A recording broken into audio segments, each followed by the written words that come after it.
22 अप्रैल के पहलगाम आतंकी हमले की पूरी साजिश डीकोड हो गई है। इस आतंकी हमले में पाकिस्तानी सेना और पाकिस्तान प्रायोजित आतंकवाद के खून सने हुए हैं, हाथ खून से सने हुए हैं। एबीपी न्यूज के हाथ सीमा पार आतंकियों के वीडियो लगे जो पाकिस्तानी आर्मी चीफ मुनीर और उसकी जिहाद आर्मी को एक्सपोज कर रही है। आसिम मुनीर, पाकिस्तानी सेना प्रमुख, सैफुल्लाह कसूरी, लश्कर का कमांडर, अबू मूसा आतंकवादी, इदरीस शाहीन आतंकवादी, मोहम्मद नवाज आतंकवादी, अब्दुल्ला खालिद आतंकवादी, अब्दुल रफा रसूल आतंकवादी। आतंक के ये वो 7 चेहरे जिनके इशारों पर पहलगाम की हरी हरी वादियों को खून से लाल कर दिया गया। पहलगाम आतंकी हमले की पूरी साजिश की अगुवाई पाकिस्तानी सेना प्रमुख आसिम मुनीर ने की।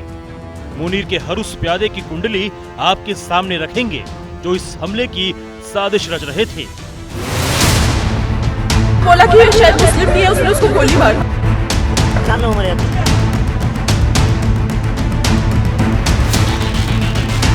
22 अप्रैल 2025 की इन तस्वीरों को देखकर पूरा देश गुस्से से उबल रहा है। सीमा पार पाकिस्तान पर कड़ी कार्रवाई की मांग कर रहा है। भारत सरकार पहले ही सीमा पार आतंकियों पर अंतिम प्रहार की तैयारी में है। हमले का मास्टरमाइंड और पाकिस्तानी सेना का चीफ आसिम मुनीर बचने के ठिकाने ढूंढने लगा है। सूत्रों के मुताबिक आसिम मुनीर समेत पाकिस्तानी सेना के टॉप अधिकारियों ने अपने परिवार को विदेश भेज दिया है। निजी एयरक्राफ्ट से सेना अधिकारियों के परिवार यूनाइटेड किंगडम और न्यू जर्सी के लिए उड़ान भर चुके हैं। भारत की तरफ से जवाबी पलटवार के संकेत मिलने के बाद पाकिस्तानी सैन्य अधिकारी खौफ के साए में हैं। वो आसिम मुनीर ही था जिसने आतंकी हमले के 6 दिन पहले ही आतंकियों को फाइनल सिग्नल दिया। 16 अप्रैल को ही पहलगाम आतंकी हमले का ट्रिगर पॉइंट इस्लामाबाद से दबाया गया। इस्लामाबाद से आयोजित ओवरसीज पाकिस्तानी कन्वेंशन में आसिम मुनीर ने कट्टरता का लेक्चर दिया था। Government stance on Kashmir is absolutely clear. It was our jugular vein. It is our jugular vein. We will not forget it. Asim Munir ने दबी जुबान में जो कुछ कहा उसे उसके हैंडलर्स और पहलगाम आतंकी हमले के साजिशकर्ता सैफुल्लाह कसूरी ने खुलकर कह दिया था। और जल्द आप देखेंगे इंशाअल्लाह कश्मीर ला इलाहा इल्लल्लाह की जागीर बनेगी। कश्मीर ला इलाहा इल्लल्लाह की जागीर बनेगी। पहलगाम की खूनी साजिश का बीज बोने वाला कोई और नहीं, लश्कर-ए तैयबा का आतंकी सैफुल्लाह कसूरी ही था जिसने हिंदुओं की टारगेट किलिंग का प्लान बनाया था। 19 फरवरी की ये तस्वीरें आतंकी सैफुल्लाह कसूरी और पाकिस्तानी रेंजर्स के विंग कमांडर जाहिद जरीन की हैं। खुफिया सूत्रों के मुताबिक 19 फरवरी को पाकिस्तान की सेना के साथ हुई इसी बैठक के बाद कसूरी पाकिस्तान के पंजाब प्रांत के कसूर शहर पहुंचा, जहां उसने फरवरी के आखिरी हफ्ते में अबू मूसा, इदरीस शाहीन, मोहम्मद नवाज, अब्दुल रफा रसूल और अब्दुल्ला खालिद के साथ बैठक की थी। पाकिस्तान के पंजाब से आतंकियों के आदेश मिलने के बाद पीओके में प्लान पूरा तैयार किया गया और इसकी अगुवाई पीओके के लश्कर कमांडर अबू मूसा ने की थी। हमले के 3 दिन पहले मूसा रावलकोट पहुंचा था, जहां से उसने हिंदू विरोधी अभियान अपना तेज किया। दुश्मन का एक हथियार है तासुब, दुश्मन का हथियार है। इंशाअल्लाह हमने इन सब बुतों को तोड़कर जिहाद पर इंशाअल्लाह मुत्तहिद होना होंगे। इंशाअल्लाह जिहाद के जरिए आज अल्लाह ताला बड़ी खुशखबरियां दे रहा है। बांग्लादेश के अंदर हिंदू बनिए के मफादात दफन हो गए। शाम के पर आज मुजाहिदीन की हुकूमत है। हिंदुओं के खिलाफ मूसा ने जो जहर उगला था उसे 16 अप्रैल को आसिम मुनीर खुले मंच से अप्रत्याशित तौर पर जाहिर कर चुका था। Well, our forefathers, they thought that we are different from the Hindus in every possible aspect of life. Our religion is different. Our customs are different. Our traditions are different. Our thoughts are different. Our ambitions are different. That was the foundation of the two-nation theory that was laid there. That we are two nations. We are not one nation. तो ये साफ है कि PoK में जो भारत विरोधी तकरीरें पढ़ी गई उसकी स्क्रिप्ट आसिम मुनीर ने पहले ही तैयार कर दी थी। हरकत उल जिहाद अल इस्लामी का कमांडर इदरीस शाहीन भी आतंकियों के इस मजमे में रावलकोट में जुटा था और उसकी और आसिम मुनीर की कट्टर तकरीरें भी एक सी थी। हमने कुरान में पढ़ रखा हुआ है और उसके नतीजे में हमारा यकीन इतना पुख्ता है कि हम इसी जो मयस्सर है इसको लेके मैदानों में निकलते हैं। फिर तुम्हें नजर आता है कि एक एक मुजाहिद तुम्हें 20-20 दिनों तक एक पहाड़ से दूसरे पहाड़ तक भगाता हुआ नजर आता है और पूरा हिंदुस्तान चीखता हुआ नजर आता है।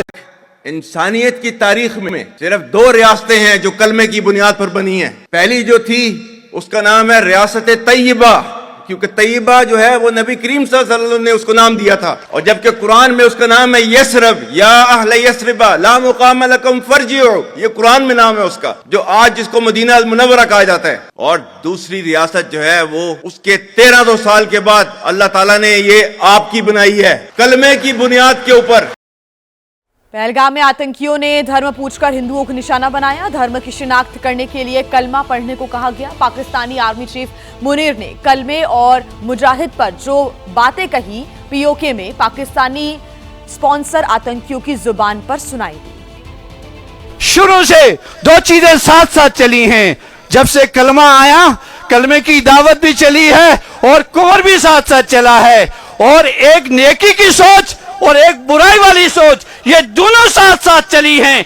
लेकिन खुदा ने, मेरे रब ताला ने कलमे को पढ़ने वाले, कलमे को मानने वाले, उसको फैलाने वाले, उसको ऊंचा करने वाले, उसके लिए जान देने वालों को हमेशा सुरखरू किया है, करते रहेंगे इंशाअल्लाह। कलमे वाले सुरखरू होते रहेंगे। के वावेले हिंदुस्तान के अंदर मस्जिदों का शहीद होना, अल्लाह की कसम, ये वरसाए शोहदा, ये मुजाहिदीन, ये सारे इंडिया में, सारे हिंदुस्तान में ऐसे मुजाहिदीन के मरकज कायम करेंगे, ऐसे काफिले तैयार करेंगे, ये मस्जिदें, ये मदरसे, ये सारे हम तमीर करेंगे। पहलगाम आतंकी हमले की साजिश को पाकिस्तान भले ही नकार रहा हो, लेकिन जिन आतंकियों को वो भारत के खिलाफ इस्तेमाल कर रहा है वही उसकी पोल भी खोल रही है।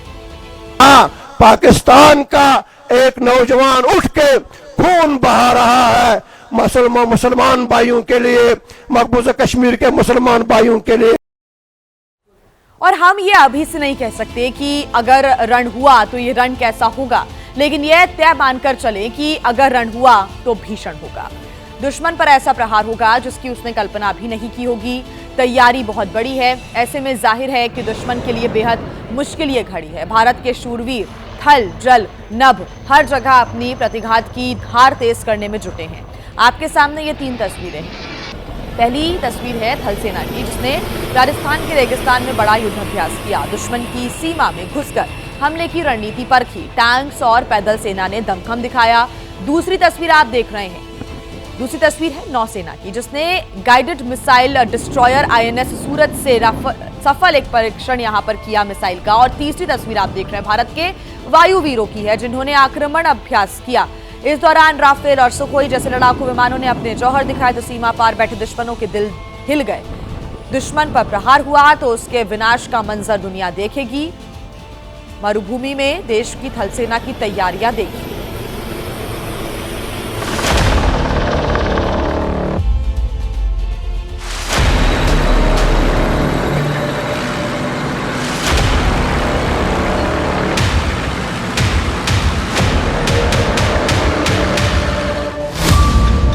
अब की बार पाकिस्तान पर टैंक प्रहार। राजस्थान के रेगिस्तान में गरजते ये टैंक सीमा पार दुश्मन को दहला रहे हैं। टैंकों से निकलते ये शोले पहलगाम में गुस्ताखी कर बैठे पाकिस्तान के पसीने छुड़ा रहे हैं। तस्वीर राजस्थान के थार रेगिस्तान की है, जहां पाकिस्तान की सरहद से बेहद करीब भारतीय सेना की सप्त शक्ति कमान ने बहुत बड़ा जंगी अभ्यास किया है, जिसका नाम है रसेल वाइपर। रसेल वाइपर क्या है, इसके बारे में आपको बताएं उससे पहले इस युद्धाभ्यास का मकसद समझिए। तो राजस्थान के रेगिस्तान में इस अभ्यास के जरिए दुश्मन के घर में घुसकर हमले की युद्ध नीति परखी गई।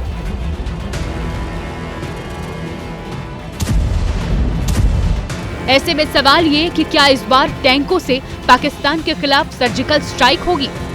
भारत के रणबांकुरे दुश्मन को बेदम कैसे करेंगे? उन्हें घुटने टेकने को किस तरह मजबूर करेंगे? इसका खुलासा पहलगाम के मुजरिम पाकिस्तान का अंजाम देखने के बाद दुनिया को पता चल जाएगा।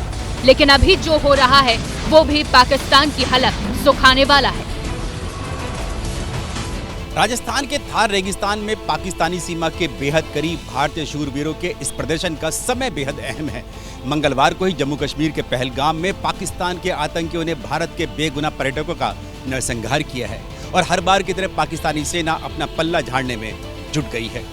लेकिन भारत भी हर बार की तरह पाकिस्तान को बेनकाब करने और उसे सबक सिखाने की तैयारियों में जुट गया है।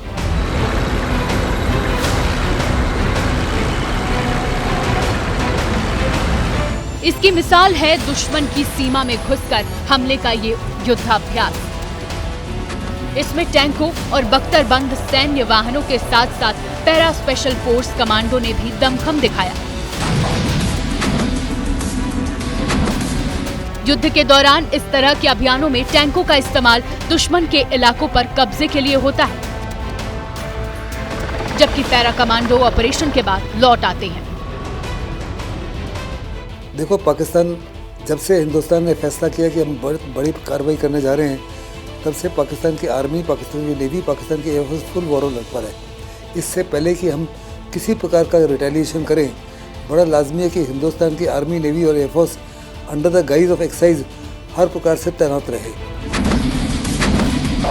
इस युद्ध अभ्यास का नाम भी बेहद खास है, रसेल वाइपर।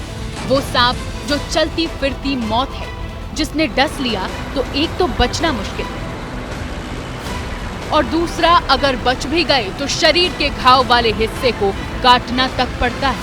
ऐसे में सवाल ये कि पहलगाम के गुनहगार पाकिस्तान का हश्र क्या होगा? वजूद मिटेगा या फिर उसका कोई अंग कटेगा? जवाब की उल्टी गिनती शुरू है।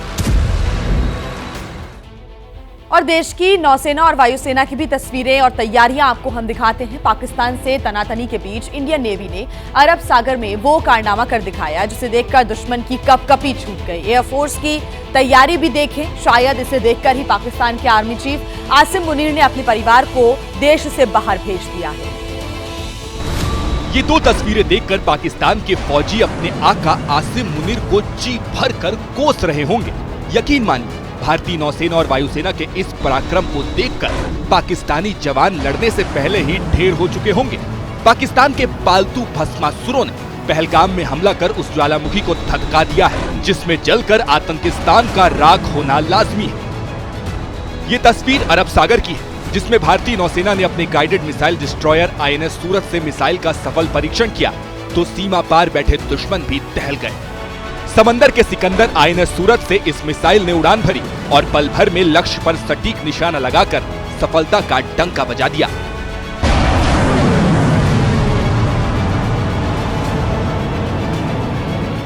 इसके साथ ही भारत ने स्वदेशी युद्धपोत क्षमताओं में एक और मील का पत्थर हासिल कर लिया। INS सूरत ने पहली बार मिसाइल से समंदर में टारगेट को तबाह किया है। जाहिर है, ये तो बस नमूना भर है। युद्ध क्षेत्र में इसका असली कारनामा अभी बाकी है।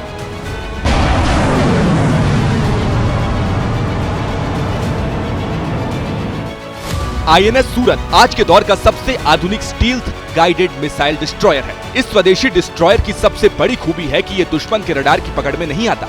ये सतह से सतह और सतह से हवा में मार करने वाली मिसाइलों से लैस है। इतना ही नहीं, इसमें दुश्मन की सबमरीन को नष्ट करने के लिए रॉकेट लॉन्चर और heavy weight under water torpedo Varunastra भी मौजूद है। अब इस विध्वंसक ने अपनी विध्वंस लीला का पहला प्रदर्शन भी कर दिखाया है।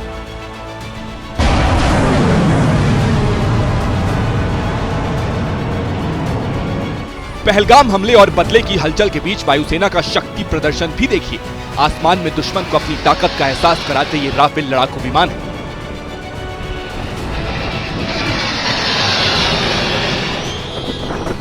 इंडियन एयरफोर्स के इस अभ्यास में सुखोई 30 MKI स्क्वाड्रन भी शामिल है।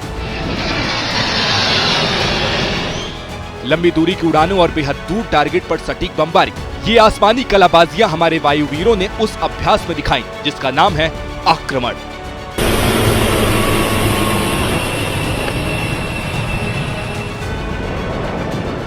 आपको याद होगा पिछली बार एयर स्ट्राइक के दौरान हमारे मिराज 2000 विमानों ने पाकिस्तान के आधुनिक F-16 को भी मार गिराया था। लेकिन अब तो हमारी वायुसेना के हवाई बेड़े में राफेल जैसे बेहद आधुनिक लड़ाकू विमान और S-34 जैसे एयर डिफेंस सिस्टम भी मौजूद है। ऐसे में युद्ध की सूरत में दुश्मन का क्या हश्र होगा, अंदाजा लगाना ज्यादा मुश्किल नहीं है।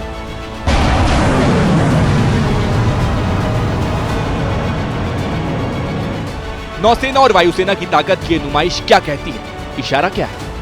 हिंदुस्तान ने भी अपनी एयरफोर्स को पूरे अलर्ट पे रख दिया है और वो अपनी कॉम्बैट ड्रिल्स की तैयारी कर रहे हैं, उनकी रिहर्सल कर रहे हैं। जहाँ तक नौसेना का ताल्लुक है, नौसेना ने एक ऐसी मिसाइल फायर की है जिसका मकसद था इंटरसेप्ट करना।